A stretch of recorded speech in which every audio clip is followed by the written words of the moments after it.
I'm hearing a lot of people stressing over the rapture of the church. It's not a salvation issue, but I'd like to share my experience with you, what God taught me.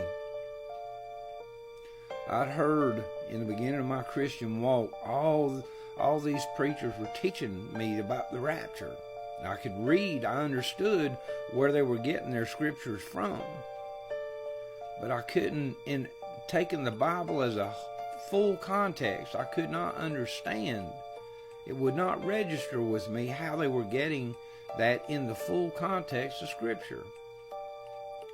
I asked a bunch of preachers. I took and I studied the Word for years, and I could not come to peace with it. And the Lord spoke to me one day. He said, "Son," He said, "except you hear it from my lips, you will never be satisfied." So I set my face like a flint toward the Lord for understanding. And one day, the Lord took me over to Matthew chapter 24. It says, "As it was in the days of Noah, so shall it be in the days of the coming of the Son of Man. They were eating and drinking marriage and giving in marriage until the day that Noah entered the ark, and the flood came and took them all away." And the Lord asked me, He said, "Son, what do you see?" And immediately I started translating this the way I'd always heard it, that Noah was lifted up into the heavens above the judgments.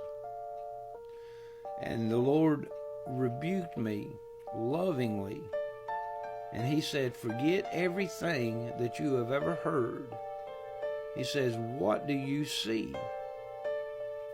And all of a sudden, when everything was said and done, when the judgments were finished,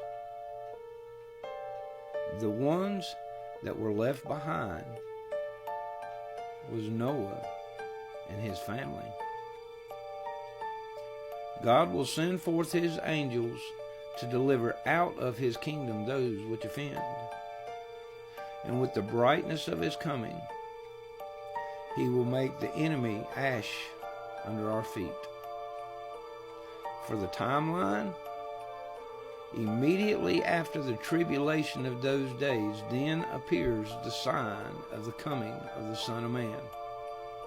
It will be immediately after the tribulation of those days. Then Christ returns. You be blessed.